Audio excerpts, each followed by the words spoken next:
Identifier, analyser, planifier, trader. Votre rendez-vous avec IG. Investissez avec les Turbo 24.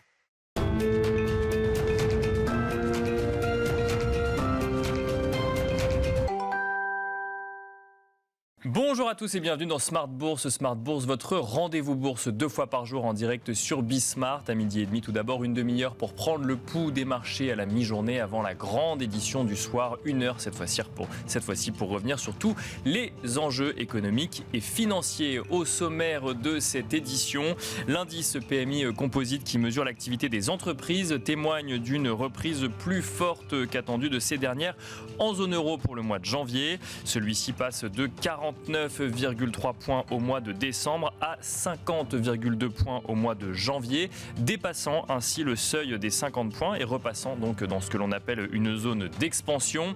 Dans le détail, les services et activités manufacturières ont progressé tandis que la sous-composante de cet indice PMI qui mesure la demande progresse également, et ce malgré les pressions inflationnistes qui pèsent sur les ménages. Est-ce une donnée suffisante pour repousser encore un peu plus le spectre d'une récession en zone euro? C'est une des questions que nous aborderons dans un instant avec nos invités. Si nous regardons du côté des marchés à présent, les marchés européens consolident de leur côté depuis le début de la semaine, avec une progression de près de 9% depuis le début de l'année pour le CAC 40 et de près de 20% toujours pour le CAC 40 si on regarde depuis son point bas de fin novembre. Des marchés qui constatent d'un côté la résistance des économies, mais qui suivent toujours avec attention les politiques monétaires des banques centrales. Il n'empêche qu'une telle progression de l'indice parisien depuis le début de l'année interroge sur son comportement pour les mois à venir.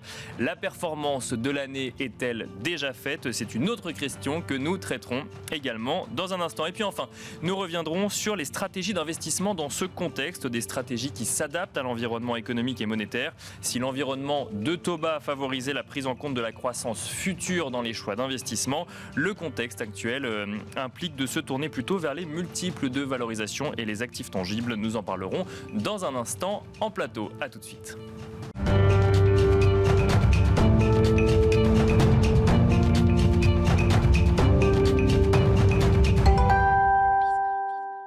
Et pour commencer à la mi-journée, donc dans Smart Bourse, nous avons le plaisir d'être au téléphone avec Arnaud Faller, directeur général délégué en charge des investissements chez CPR AM. Bonjour Arnaud Faller. Bonjour Nicolas. Merci de nous accompagner à la mi-journée dans Smart Bourse. Je voulais revenir avec vous dans un premier temps sur la performance du CAC 40 depuis le début de l'année. Le CAC 40 qui progresse de près de près de 9% depuis le début de l'année, 20% environ depuis son point bas de novembre dernier. Si on regarde en termes de séances à la hausse, sur les 16 séances depuis le début de l'année, 13 sont en progression, 13 sont dans le vert. Arnaud Faller, est-ce que cela ne va pas trop vite pour l'indice parisien ? Alors effectivement, on pourrait se poser la question, est-ce que ça ne va pas trop vite ? Mais le point important, c'est que, évidemment, qu'il ne faut pas avoir en tête que chaque mois, on va progresser de 8 à 9%, comme pour l'instant le mois de janvier. Pour autant, il nous semble que il n'y a pas, le marché peut consolider un peu, mais il n'y a pas de catastrophe à anticiper assez forte. On pourra y revenir, mais nous, les risques adverses, on les a en tête, mais pour autant, encore une fois, pas de scénario catastrophe. Des consolidations à prévoir à l'image de celle qu'on a aujourd'hui, mais pas de nature à enrayer un mouvement haussier qui pourrait se perdurer. Alors, quel est votre sentiment, Arnaud Faller, sur le contexte actuel ? Qu'est-ce qui explique, selon vous, une hausse aussi forte et aussi rapide des marchés européens ? Donc, il nous semble qu'il y a 4 grandes raisons. D'abord, les taux, notamment américains, on pourra venir avec une distinction entre taux américains et taux européens, mais les taux américains qui ont franchi bien leur pic et qui permet d'imaginer une Fed qui arrive au bout de sa politique restrictive. 2, évidemment, malgré tout, une baisse des prix énergétiques, même si le dernier chiffre sont un peu en hausse, mais malgré tout, par rapport au pic connu à l'automne, par rapport aux grandes inquiétudes qu'on avait à l'automne, on a maintenant pas une très très grande probabilité que cet hiver va bien se passer en termes de stock et de prix énergétiques et plus de sérénité même pour l'hiver prochain. Troisièmement, évidemment, la réouverture en Chine, on pourrait y revenir, au moins ça dope l'économie à court terme. Et puis, la dernière raison, c'était un excès de prudence, notamment au mois de décembre, sur le fait que l'ensemble, une grande partie des investisseurs étaient sous-exposés sur les marchés actions, avec pas mal de positions de liquidité en portefeuille qui ont pu être mobilisées pour revenir dans le marché, même si il y a encore pas mal de liquidités, de cash aujourd'hui dans les portefeuilles. Alors, vous avez 4 raisons, donc tout d'abord, ouais.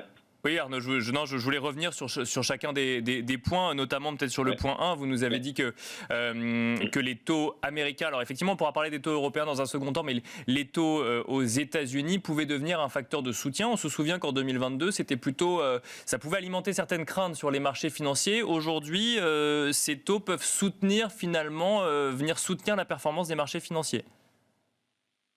Oui, parce que donc, on salue le fait que l'inflation ralentit. Ça fait le 6e mois consécutif qu'on assiste à une décélération de l'inflation. Donc le dernier chiffre, c'est passé sur le total de 7,1 à 6,5. Donc ça fait quand même 3 baisses consécutives d'un demi-point. C'est assez rare dans l'histoire. Et en plus, on a en tête qu'il peut y avoir encore une réservoir de baisse, que ça soit issu des voitures, de la santé, de l'alimentation. Et d'ailleurs, le chiffre à la production, on voit bien qu'il a lui aussi été publié en baisse, donc de 7,3 à 6,2 en rythme annuel. Et le point important, c'est que finalement, c'est que le premier semestre 2022 où on a eu des nettes hausses, mais c'est quasiment inchangé les prix sur le deuxième semestre. On voit bien qu'il y a eu un arrêt sur les prix de la production. Le point important, effectivement, c'est que ça permet au taux long américain de rebaisser, parce que, la Fed devrait encore une fois de monter ses taux de 50, puis après 25, et après faire une énorme pause, avant éventuellement une rebaisse. Et donc, les taux américains ont franchi leur pic et maintenant restent plutôt sages autour de 3,50. Ça permet effectivement au marché action de bien se tenir, parce que c'est un handicap notamment pour les valeurs de croissance. Et puis même, en termes de valorisation du marché action, on sait très bien que quand les taux sont bas, ça autorise parfois des hausses de multiples. Et alors sur les taux européens, on a un décalage de cycles, évidemment, comme d'habitude. Il se peut que la BCE prolonge et fasse plutôt une série, donc ça veut dire plus que 2 hausses de taux de 50, ce qui fait en sorte que, évidemment, les taux longs européens vont être un peu plus volatiles que les taux américains, même si à la fin, c'est très rare qu'il y ait des décalages qui durent longtemps. Mais le point important, c'est encore une fois, c'est plus les taux sont plus un handicap, et au moins les taux américains peuvent être un soutien au marché, voire effectivement dans les portefeuilles, c'est intéressant d'avoir des taux américains qui peuvent contrebalancer si jamais le risque de récession se matérialiserait un peu plus fermement. Voilà. La deuxième raison, c'est évidemment la baisse du prix d'énergie. Pourquoi ? Parce que il faut se rappeler qu'on avait une très grosse inquiétude à partir de l'automne, et on voit qu'aujourd'hui les stocks de gaz, notamment en Europe, sont assez élevés en dépit de la remontée de la baisse des températures toutes récentes. Mais le temps clément de décembre et de début janvier a été à l'origine aussi de ça, plus la sobriété que l'ensemble des intervenants, que ce soit des entreprises ou des ménages. Donc on est à 78% au niveau de stock au 22 janvier, alors qu'on devrait être à la même période plutôt aux alentours de 55-58%. Le prix du gaz remonte un tout petit peu, mais est loin des niveaux stratosphériques qu'il avait atteints. En équivalent prix du baril, parce que c'est plus facile à exprimer comme ça, on est aujourd'hui aux alentours de 115 €, mais on est très très loin des 250-300 qu'on a connus à l'automne. Et donc, d'ailleurs, au passage, c'est toute l'Europe qui bénéficie d'une amélioration en termes d'image, et ça veut dire qu'en gros, on bénéficie certes de la météo, mais aussi le fait qu'il y a eu des mesures encore une fois de sobriété. Et puis l'Europe, au passage, essaie de réagir à la loi américaine de l'Inflation Reduction Act. On verra ce qui sort du sommet du 9 et 10 février sur un fameux Green Deal industriel. Il n'y a pas encore l'unanimité, mais on sait que l'Europe peut aussi, au pied du mur, se fédérer pour effectivement relancer le secteur industriel dans une transition énergétique net zéro. Mais alors, une réaction quand même sur, Arnaud Faller, une réaction sur cette baisse du prix de l'énergie qui fera peut-être d'ailleurs la transition avec votre troisième point qui était la réouverture de la Chine. On peut lire quand même qu'une des craintes vis-à-vis d'une réouverture trop forte de la Chine serait de réalimenter une inflation sur les prix de l'énergie. Est-ce que ça doit être un des risques à surveiller pour ce début d'année 2023 ? Oui, on voit qu'il y a pris certaines matières premières qui remontent un peu. Le pétrole remonte, mais pas aussi vivement qu'il a été au moment des grandes périodes de croissance chinoise très forte. Et nous semble que, certes, il y aura une réouverture à Chine. Encore une fois, c'était l'abandon de la politique zéro Covid. Juste après, c'est l'épisode de Nouvel An chinois auquel on assiste évidemment aujourd'hui, cette semaine. À court terme, donc ça peut doper. Simplement, on a en tête aussi que la Chine est fragile aussi à long terme. La consommation chinoise probablement ne va pas retrouver la totalité des niveaux d'avant Covid. Pourquoi ? Parce qu'il y a un sujet de revenus. Et on voit bien même le marché du travail, à l'image des jeunes. Aujourd'hui en Chine, il y a encore des grandes fragilités. Donc oui, un rebond parce qu'on part d'une période où c'était très très contraint. Donc oui, à court terme. En revanche, à long terme, et donc ça pourra aussi jouer sur l'ensemble des sources énergétiques, on ne retrouvera pas les niveaux très forts connus avant le Covid. Toujours sur cette réouverture chinoise, Arnaud Faller, est-ce que cela peut porter effectivement l'économie mondiale, peut-être éloigner encore un peu plus ce spectre récessif annoncé depuis plusieurs mois, mais qu'on ne voit toujours pas effectivement sur le sol européen ? Est-ce que cette réouverture de la Chine peut calmer encore un petit peu les esprits de ce point de vue-là ? La bonne nouvelle est couplée au fait que, encore une fois, les prix du gaz sont mesurés. Effectivement, ça éloigne un peu, ça diminue un peu la probabilité d'une récession sévère. Malgré tout, il faut être GRC. Dans l'ensemble de nos scénarios adverses, il y en a deux. Il nous semble que le scénario adverse le plus délicat, ça serait récession sévère. C'est celui qui, malgré tout, serait plus probable qu'un scénario où on aurait une reprise de l'inflation très forte mondiale, vu les politiques des banquiers centraux. Il faut se rappeler qu'il y a un décalage entre ce qui a été fait et les actions et la traduction dans l'économie. On va arriver dans cette période-là, on l'a vu sur les chiffres de production, etc.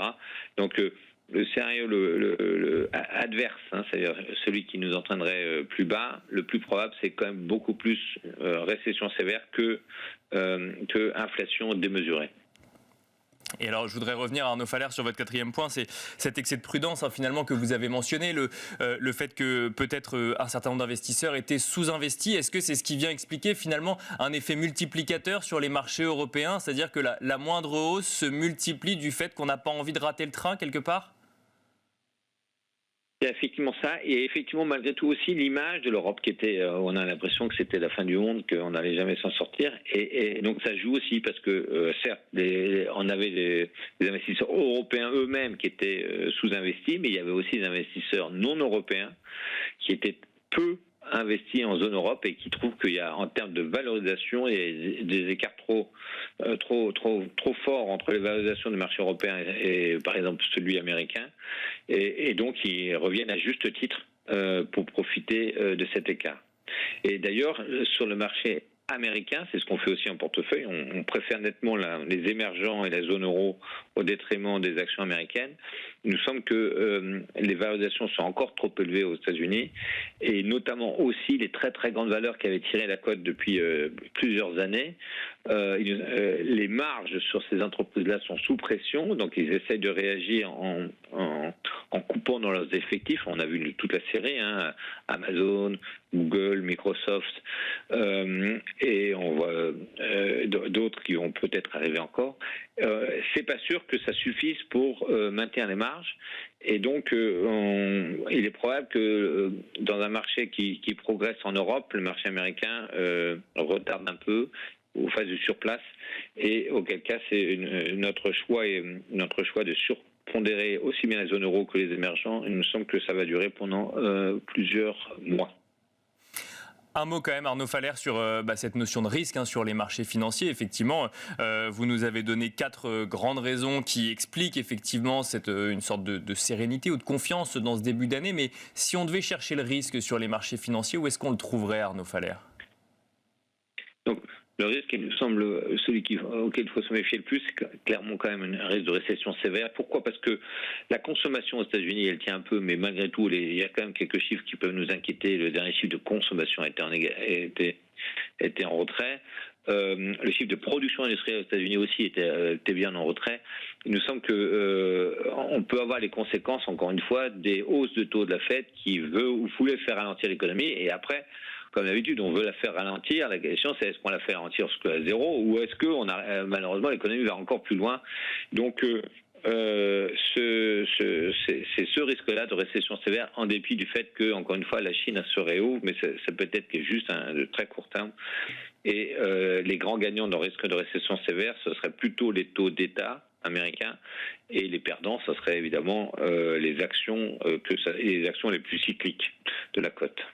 Merci beaucoup Arnaud Faller d'avoir été avec nous dans Smart Bourse à la mi-journée. Je rappelle que vous êtes directeur général délégué en charge des investissements chez CPRAM. Et quant à nous, on se retrouve tout de suite dans la deuxième partie de Smart Bourse.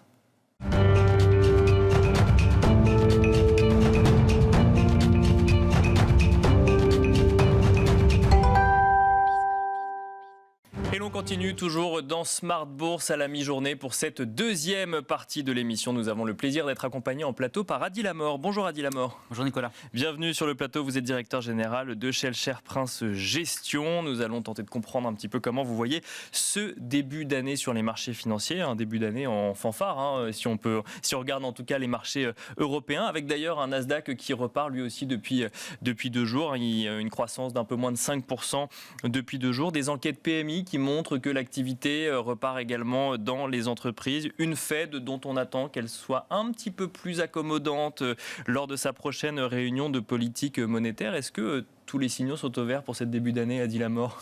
Alors effectivement, ce qui est assez surprenant par rapport à ce début d'année, si on reprend juste vraiment la rétrospective très très rapide de 2022, c'est qu'on est passé, on va dire, d'un état d'esprit où on était focalisé sur l'inflation en 2022 vers un focus qui est fait aujourd'hui en 2023 sur la croissance. D'accord. Voilà. On a l'impression, quand on lit le sentiment des différents investisseurs, la consommation, etc., qu'aujourd'hui l'inflation est quelque chose qu'on a mis de côté. On est plus axé sur la croissance. Donc ça, c'est un fait. Et finalement, les indicateurs, il y en a beaucoup qui sont ouverts.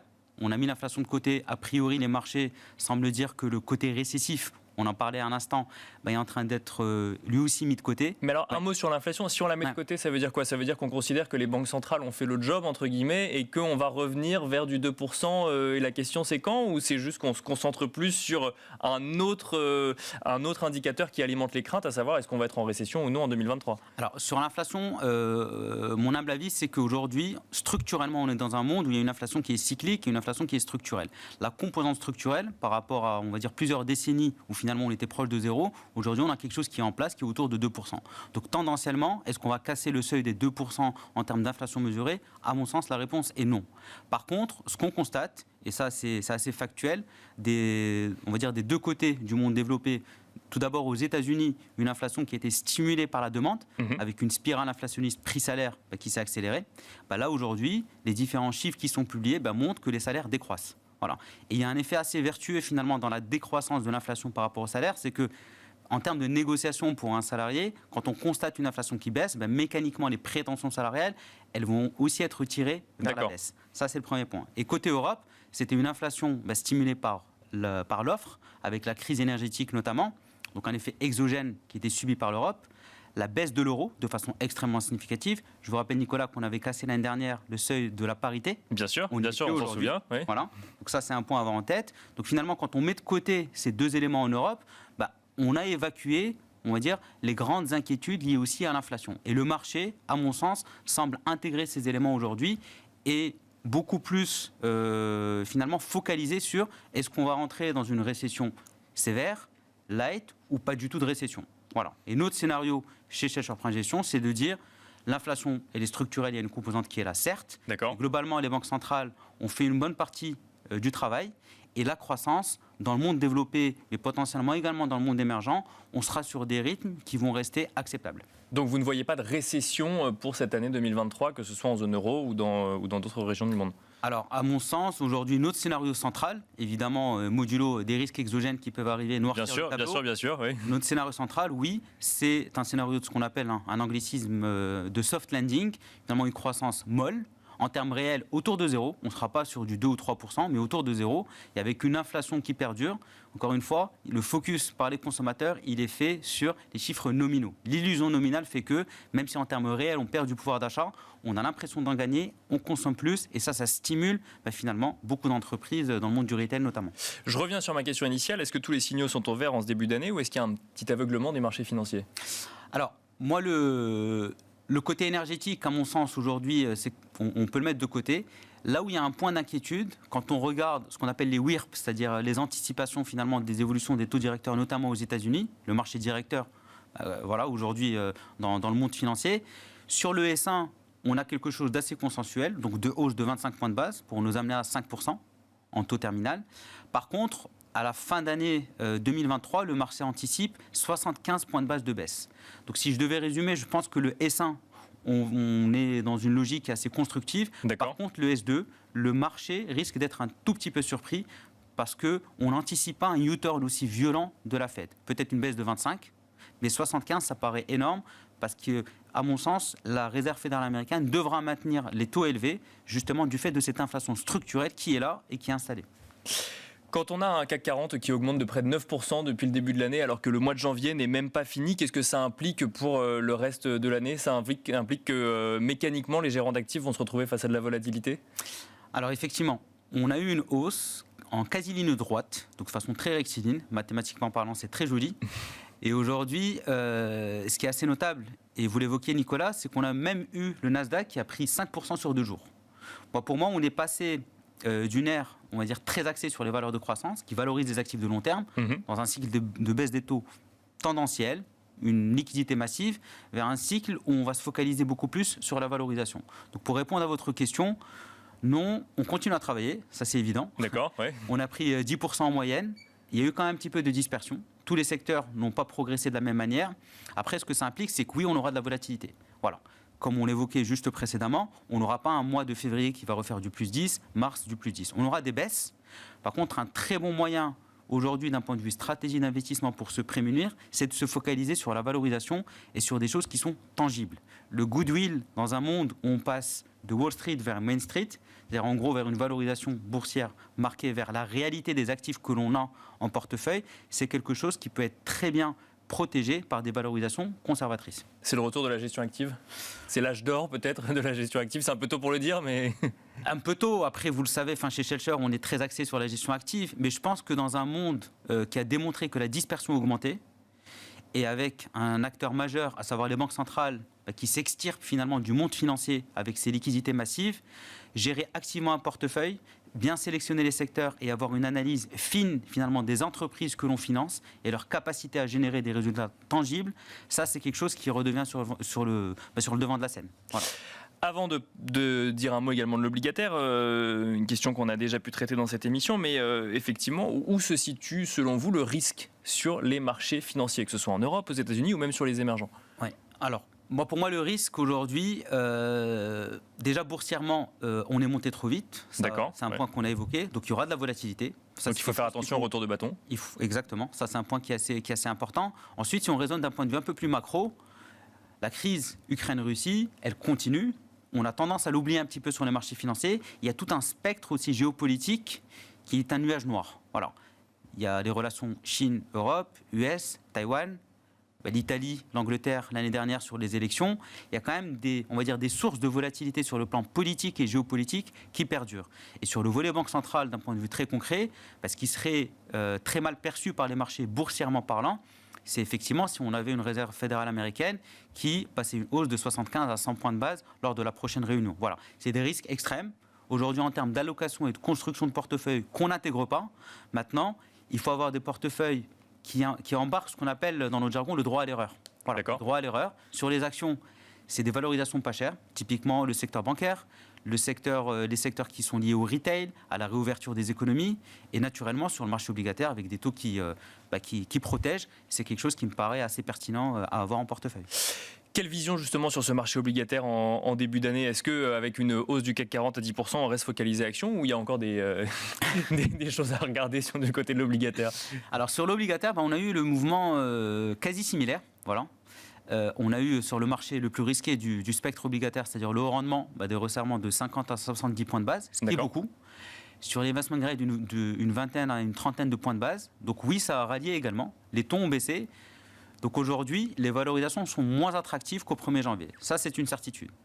Maintenant, on reste quand même sur des rendements. On peut capturer des rendements de 5%. Aujourd'hui, c'est une réalité, ça existe. Donc il y a encore, on va dire, de la performance à aller chercher, mais il ne faut pas le faire de façon, on va dire, momentanée. Lisser les investissements, c'est quelque chose de fondamental dans un marché qui va rester volatile. Mais par contre, ma certitude et ma conviction, c'est que en 2021, le fameux portefeuille 60% obligataire, 40% actions, c'est quelque chose qui avait été mis de côté. Aujourd'hui, en 2023, c'est quelque chose qui peut être reconsidéré. D'accord. Et avec, à la limite, une surpondération. Malgré la volatilité, ça apporte quand même une certaine sécurité. Globalement, la volatilité sur les taux, en fait, quand on fait les calculs, en 2023, on est dans une décélération de cette volatilité. En 2022, on a eu une accélération en quasi-ligne droite. En 2023, ça décélère. Donc tendanciellement, avec des banques centrales c'est-à-dire, elles ont donné un petit peu leur plan d'action. À part grosse surprise, on devrait avoir une volatilité des taux qui baisse. Et ça, au niveau des actifs risqués, crédit ou actions, ça enlève une prime de risque qui a été omniprésente en 2022. Pour finir, alors on a effectivement évoqué l'investissement en actions. Vous nous avez d'ailleurs évoqué cette stratégie plutôt d'aller regarder des valorisations ou des actifs tangibles. Est-ce qu'il y a des secteurs qui, selon vous, sont encore dans une dynamique de réouverture, par exemple, ou qui bénéficient d'une reprise économique? Alors pour moi, le secteur bancaire aujourd'hui, on a eu une hausse de quasi 30% depuis novembre de l'année dernière. Donc c'est beaucoup, certes. Maintenant, on arrive de tellement loin en termes de multiples de valorisation, ratio cours sur bénéfice, le price to book, en rendement de dividendes. Donc il reste extrêmement intéressant. Et mon point fondamental sur le volet equity, c'est qu'on passe d'un méga cycle orienté valeur de croissance. On agrège beaucoup de choses là-dedans, donc j'aime pas forcément ce terme. Bien sûr. Et vers un cycle où les valorisations deviennent centrales. Donc les bancaires, post-crise de 2008, elles sont bien capitalisées. Donc on va dire le gros risque est écarté. On se souvient de l'épisode Crédit Suisse. Bien sûr, oui. Qui a mis pas mal de volatilité, mais finalement, tout va bien. Voilà, c'était le message qu'on a retenu. D'autres secteurs, tout ce qui est lié aux compagnies aériennes. 2022, de très bons résultats. Des bilans qui se sont assainis. Et finalement, le monde post-Covid, il est en train de se rétablir. On voyage toujours, on continue à consommer. Dans un monde où l'inflation baisse, alors que les salaires, eux, ont cru. Finalement, l'inflation qu'il y a eu sur le plan salarial en 2021 et en 2022, elle continue à s'installer. Et avec une inflation qui baisse, des prix qui baissent, on va consommer encore plus de façon assez naturelle. Des prix qui baissent après avoir augmenté quand même. Exactement. Voilà. Mais ça, c'est quelque chose de fondamental. Mais ça n'a pas grignoté finalement la demande pour le voyage ou le tourisme. C'est ça qui est... En fait, quand ça a grignoté, a fortiori. Maintenant, quand on regarde les différents sondages, 2022, ça a été une année exceptionnelle en termes de consommation sur le secteur des voyages et des loisirs globalement, après 2021 qui était un petit peu compliqué. Mais pour moi, 2023, on se réinstalle dans un rythme de croisière où la consommation va revenir et des compagnies qui impactent la hausse des prix. Ça, c'est la grande nouveauté aussi. Merci beaucoup Adi Lamort d'être venu sur le plateau de Smart Bourse à la mi-journée. Je rappelle que vous êtes directeur général de Shell Share Prince Gestion. Merci beaucoup. Merci Nicolas. Merci à vous de nous avoir suivis. Je vous invite à retrouver le replay de l'émission sur bismart.fr, à nous écouter en podcast sur toutes les plateformes de podcast et je vous donne rendez-vous ce soir à 17h en direct sur Bismart.